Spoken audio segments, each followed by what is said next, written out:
So I got an email in from Clay Stoker. My name is John Siskovich and I have a farm in Western Connecticut. Usually I say that first, but I got an email in that was an emergency. So I emailed the guy right away. And then I wanted to make a video because he acted on what I said and saved a bunch of his birds. So you have the birds in the chicken tractor, some foul weather comes, no pun intended, and he was starting to lose birds for them piling at night. What do you do when your birds are piling in a corner and they're suffocating each other? We're going to talk about that in today's video.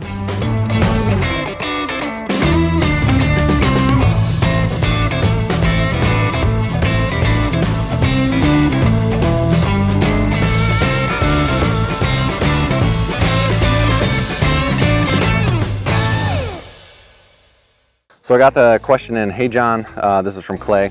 Hey John, it's my first year running your chicken tractor and so far I love it. Thanks Clay. But I'm having some losses when birds pile in the corners to sleep at night.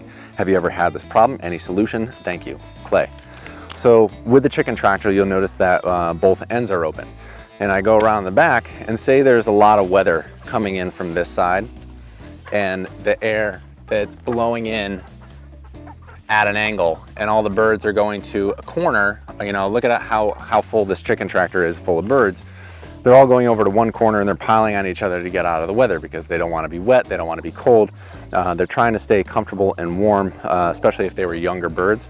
How do you fix that? Now, when I design these chicken tractors, this is the base design. There will be things that come up in your management that you can add on to or subtract from. This is to help shorten the learning curve and get you going on pasture quicker, but you're gonna find things that you like and do not like about it, and that is out of my control completely. Now here's a situation that the design doesn't necessarily work for if you have that very specific scenario where your chicken tractors are in a field, angled a specific way with a specific storm, or your regular winds are from a certain direction and you're just not sure what to do. Now in the fall and the winter, it gets windier here, it gets cool, or we'll have storms that come out of the north, which is in that direction for me. And having that chicken tractor open on the end may push all the birds down into one corner. Now they're big enough here where they're not going to pile on top of each other and suffocate, but if they were young and small and a little bit more brittle and not as warm because they weren't feathered out, they're going to bunch all in a corner and suffocate. So what I would do in that instance is, part of the reason why I have this frame on the bottom is that it's very easy to screw in either a plywood panel or tack or zip tie an extra tarp onto either end of the chicken tractor.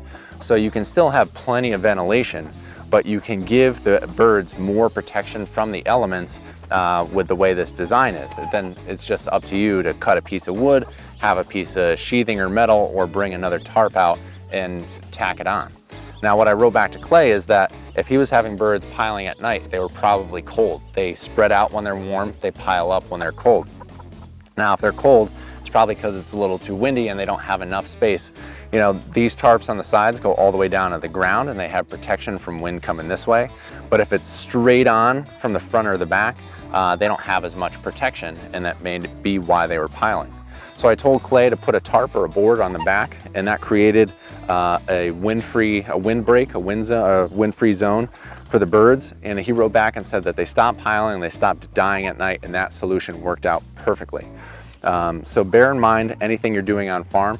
Once you have it set, it's set for a time and a scenario, and that you have to keep your eye on the weather and all the other factors that we can't control for, just to make sure that your livestock has what it needs when it needs it in order to thrive and survive. So I love getting your guys' questions in. I love doing these videos. I got one from Benjamin.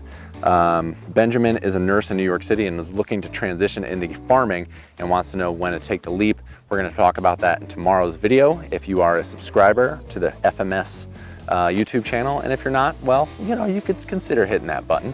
But until then, I hope you guys have an awesome day. I hope you enjoy whatever it is you're doing. If you're like Clay and you're starting to raise chickens and you got questions, write into me at farmmarketingsolutions.com. Bottom of the home page, I got an Ask Me Anything form. Happy to answer your chicken questions, livestock questions, farming, how to start a farm questions. There's options there, you'll see, it's kind of fun. But I read all those, try to put them together, and then make a week's worth of content. And that is how I structure my videos these days. Yeah, enjoy your day, enjoy your weekend. Until next time, I will see you out in the field.